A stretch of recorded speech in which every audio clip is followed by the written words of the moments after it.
Hey! It's the next day. I'm wearing the same sweater because I'm cold. The older you get. Hey, you kids. You know, remember that your elders are living a different world than you are.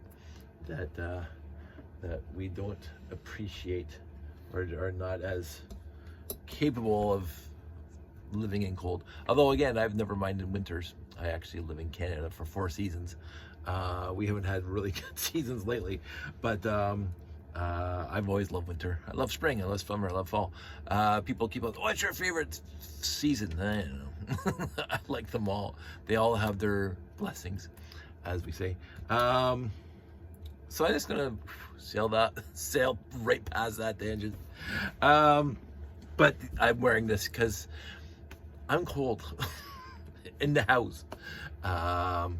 And it is what it is, because I'm getting there.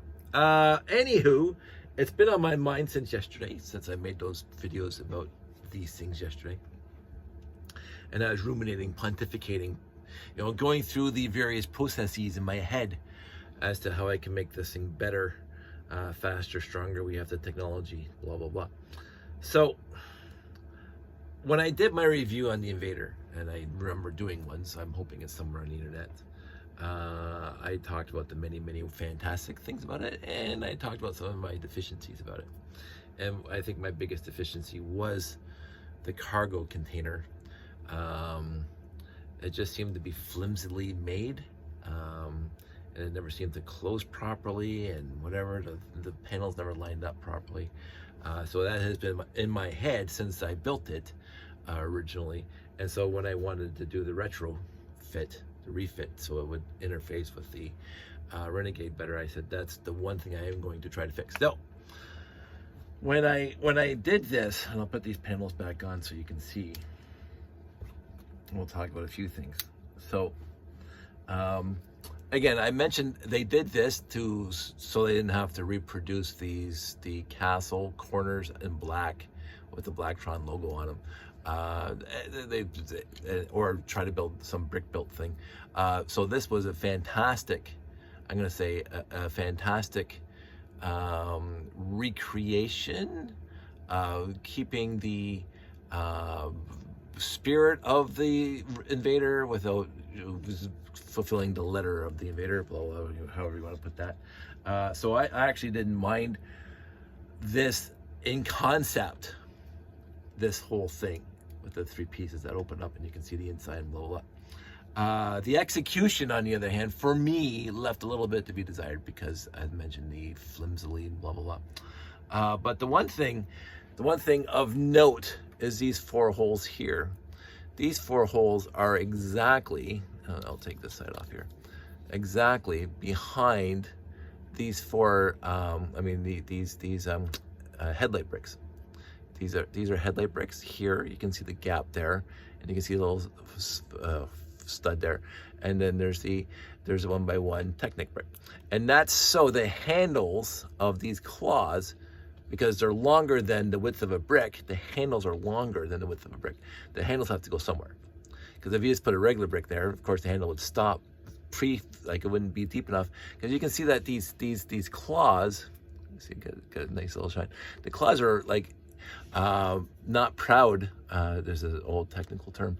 Proud of means it's not sticking forward of the brick. The claw is actually recessed into the brick, because again, the headlight brick has. Do I have a quick headlight brick here? So I can show you without taking something apart. Oh, I should have been prepared for this. Really quick. I'll just take this one out.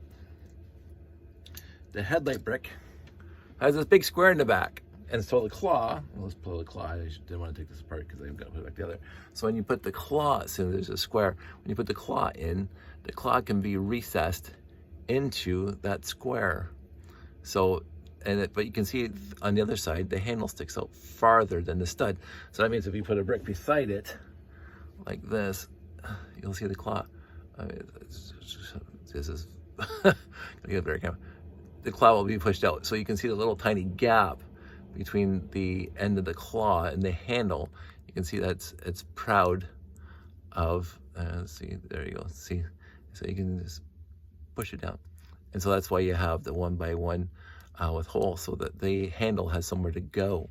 So now it's recessed more farther. Now, to be said, I understand why they did that, but they didn't have to. If the claw was sticking out that little tiny 1/4 millimeter, like if the claw is sticking out like that, so the claw is not recessed inside the let me drop that. So that the claw is not recessed inside the void inside the headlight brick, the panels still close. They still absolutely close. They do not. There's no.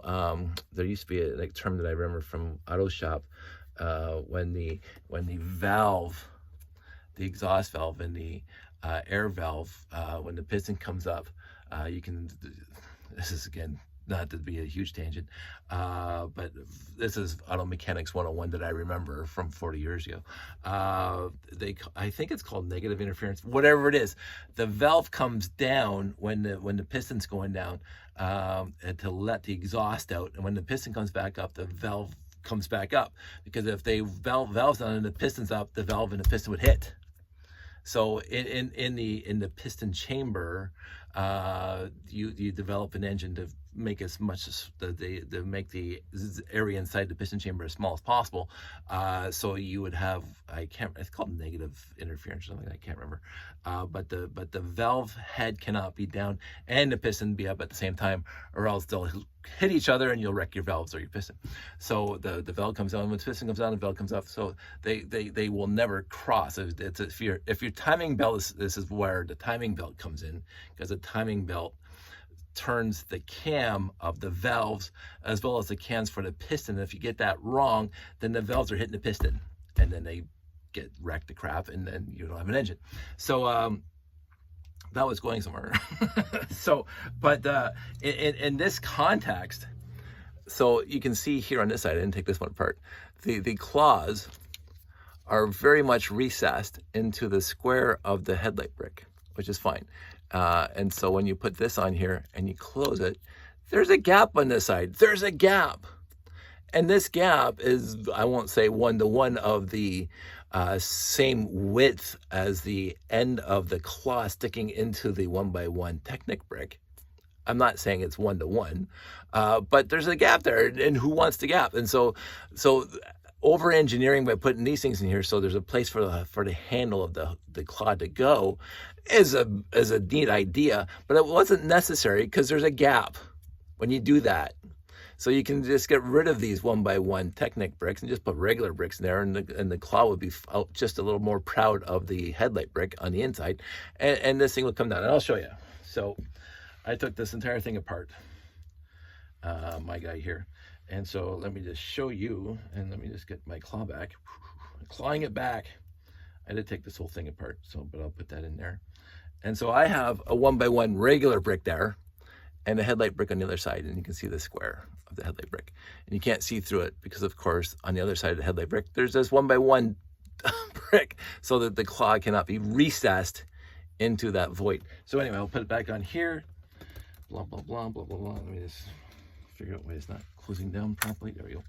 And then I'm going to put the panel. Now again, the way I designed mine quickly is that this thing doesn't have any movement up and down. Again, unlike this guy, let me just show you. You can see here that this thing has a wide, it moves back and forth. This guy can't. This guy has no movement whatsoever because the claw's at the top and the claw's at the bottom. Anyway, when you close this, look at that. Hardly any gap. There's a little tiny gap, much smaller than this guy. This much smaller than that gap, because the claw is not recessed. So there was no need, in my opinion. There was literally no need. And again, I'm not going to fault the designers for this. I will not fault the designers for this. This is a wonderfully wonderful set. Wonderfully wonderful set. My grammar. Sorry, this one. It's a wonderful set. It just had some deficiencies, and from my point of view, it felt like, and I understand it was a gift with purchase, and I also understand that perhaps they don't put a lot of over testing and effort into a gift with purchase. They just want to get ready to, because they weren't going to sell it to the mass audience. You had to want it for a gift with purchase. And so they didn't have the general testing and revamping and whatever. I'm sure they did. I'm sure they had some, like, oh, here's the initial one, because I've seen sometimes when the Lego Ideas, a kid comes up with this idea of a boat or whatever, and then they submit it and it wins. It gets 10,000 votes, Lego Ideas, and then the master builders get a hold of it and they completely revamp the entire thing.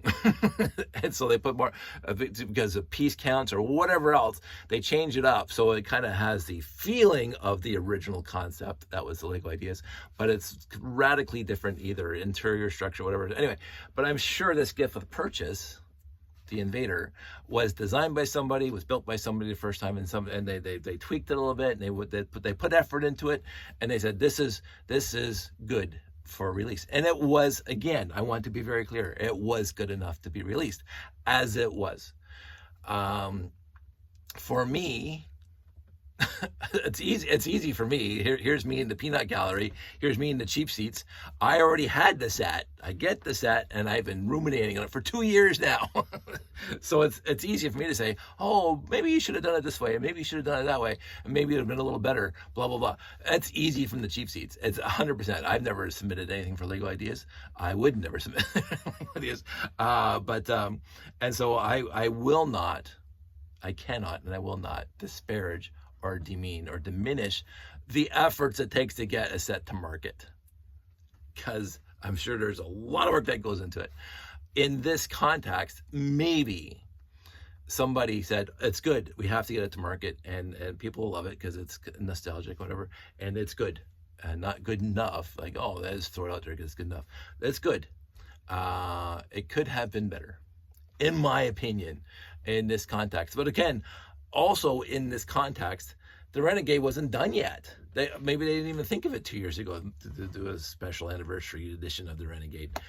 Maybe they said, oh, the Invader sold so much that we should make a Renegade. That's probably what happened.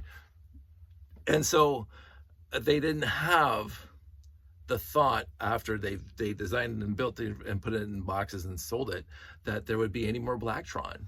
Because who knows? You don't know future state. And so they never got the idea that whatever the Invader did, and if you're going to release the Renegade, that it should have the exact same connection points and all that stuff. There should be cohesively Blacktron 1-ish. So again, I'm not going to fault them. I will not fault them. And on top of which, more fun for me. So more fun for me to redesign it. And I come back to my 918, not you, this guy, the 918. My 918, because my favorite set ever. Not this one, the original.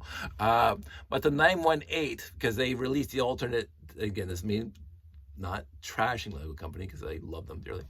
But they released the 928, the 10497 Galaxy Explorer re-release a bunch of years back.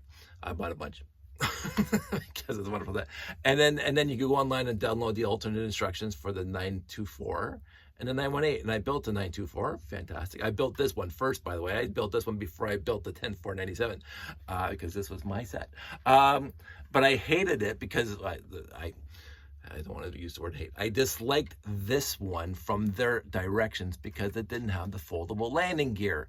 And the other two sets did. The 924 and the 928 had foldable landing gear. The other thing I didn't like about their instructions is that this thing was floppy. The antenna was floppy because it was just whatever piece, so it could just flop back and forth. So you had to, is that straight? You had to kind of eyeball it. Now, to me, that was, what are you doing? So I spent, you look at the top here, it's virtually identical to the directions, but underneath and on the inside, it's completely different because I had the wherewithal, I had the time, I had the opportunity, I had the spare pieces, although you can do this with the pieces that came in of 10497, by the way, but I had the pieces and I grabbed some external pieces and whatever to redesign it, and it took me a while to have foldable landing gear. I like my friend Jeff's landing gear, possibly a little bit better than mine. I'm not really going to change mine, but Jeff did a good job on his. And a lot of people wanted the foldable landing gear in the 918, and so we all had our different makes and models. Also, I didn't like the guy who was laying down in his canopy in his cockpit, and the Lego directions for the 918. So there was like 3 deficiencies. It was the antenna, yeah. The guy had to lay down in order for him to fit, and it didn't have the retractable landing gear. And I fixed all 3. The things that I had a problem with. Again, the 918 that you could build from the 1047, fantastic. Because again, at least they thought of it, and at least it looks like a 918, which I like. And the fact that they put the gray tail and the gray tail holders in the 918, because the 918 I mentioned years ago, because the 924 and the 928, the tail fin and the tail holder are blue, and in the 918 they're gray. So the fact that they did this shows to me that they had an appreciation of the variances, the differences between the 918 and the 924, 928. The 924, 928 are very, very similar in style. The 918 is slightly different. So I appreciated it. What I found rather ironic, and I found this out, is that this 918 is exactly the same length as the 924. They just made the 924 4 studs wider, the wing plates. So that's fine. I didn't care. But anyway, so Lego does this. I should put that a lot more before we're done here. And so when it comes back to this guy, I did my setup with the get this thing back down here. Why is this thing not? Holy moly, great googly moogly. There we go. Thank you. Take that off. There we go. So what I was thinking about since I built this and put the video on it yesterday is that there's still a headlight brick, and I got a 1x1 brick behind here just to stop the handle from coming through. And you still have this gap from the headlight brick. And I thought, and so the other thing when you do this is that you have this long handle and you have the headlight brick. And there's the headlight there, and you push it in from the back. So the only thing that's holding this clamp is this front piece. So you got this whole area behind it, inside. So it has a little bit of sway in it. Oh, it's like swaying it that way because there's nothing supporting it on the back end of the headlight brick. There's nothing supporting it. It's just in that little void there. So I thought, wait a minute. Originally, I thought I was just going to use a half peg. Originally, I thought I was just going to use a half peg and a 1x1 Technic brick. But I thought, you know what? Let's just try this. Any 2L friction peg. And you put it in a 1x1 Technic brick, and you put the other side in a 1x1 Technic brick, and so you have this. And then you can put that thing in there. Boom. That's it. So instead of all this other rigmarole with headlight bricks and whatever, and with this, it's actually the claw is a little more recessed than it would be with the headlight brick with the 1x1 solid brick behind it. The 1x1 solid brick, of course, would keep the handle from going farther into it. But now that the handle here can go basically all the way through the friction peg inside, the claw is actually farther back. It might give a little bit more of a gap, but I'm going to try it. I'm going to try it on here. I'm going to take this thing apart really quick. Wrong side. Take this thing apart really quick. Oh, for crying out loud. So what I'm doing is I'm removing the 1x1. I didn't use the 1x1 brick. I used the L brick, the 1x2 L brick to hold it there. And I'm going to take out the headlight brick with claw right there. And I'm going to put the 1x1, the two 1x1s right there. So there's 2x1 with the technicals, and it has the thing. And I'm gonna grab, and I don't have any here. I have to go find them.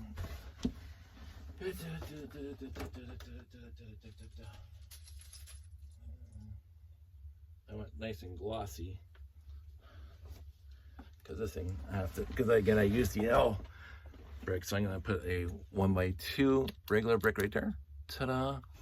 And then I'm going to leave this one on this side. Take that off, just so we can do a comparison between the two. And I have to do the top part now, which is this thing. So again, this thing was set up like that. So you can see I put the 1x1 brick and then the headlight brick with the claw. So I'm going to get, and then another, I have to get a friction peg. Get a friction peg, put that together like that, like so, and like so. So you get that, and then I'm going to put that on top here. Right there. I'm going to put that on the inside like that. I'm going to take the claw out of here, out of the headlight brick. I'm going to put it in there. And I'm going to put this thing all back together. Make it look pretty. That's that. And then that's that. So now the holes are still there like they were before, right? But on the other side of those holes is another 1x1 Technic brick there and there and there. And then the claws, of course, are right on there. So what I'm going to do is I'm going to put this guy on here, wrong side. I'm going to put this one on that side so we can compare the two. So, oops, this is me doing it live without a net.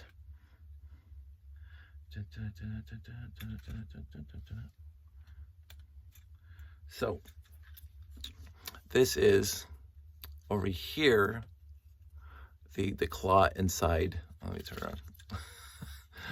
Here, the claw's inside the 1x1 Technic brick with the friction pin in it. And so the claws are farther back inside. And you can still see there's a little gap right there, right? And this also, again, by putting the 1x1, it's there. The 1x1 friction, the 1x1 Technic bricks with the friction pegs in them. This also makes this back end stronger because those two bricks are joined together. So, because if you put a headlight brick in a regular brick or a headlight brick in the 1x1 Technic brick, they're not joined in any way, shape, or form. So I think overall that this method is what I'm going to be using. And here's me. I'm going to do the same thing to the other side now because I can. Take this thing apart again.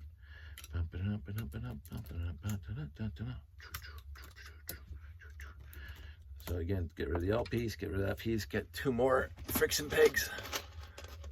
Doing it live on, let me get over here so you can see me working on this thing.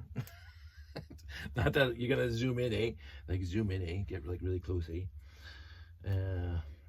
That's if you ever want to appreciate fine Canadian humor, find the Bob and Doug McKenzie album because it's just one of my favorite things to ever listen to.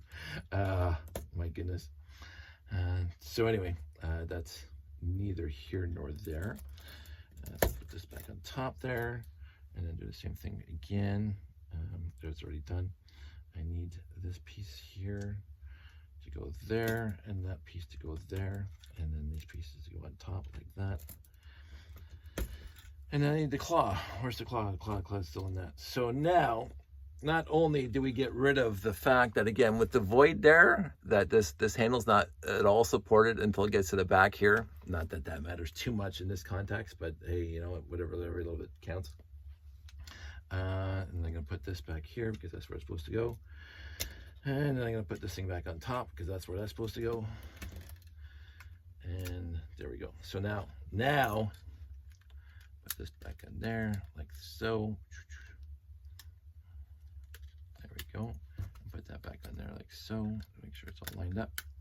So now, there's still a little tiny gap there. It's much smaller than if you use the headlight brick and the 1x1 Technic brick.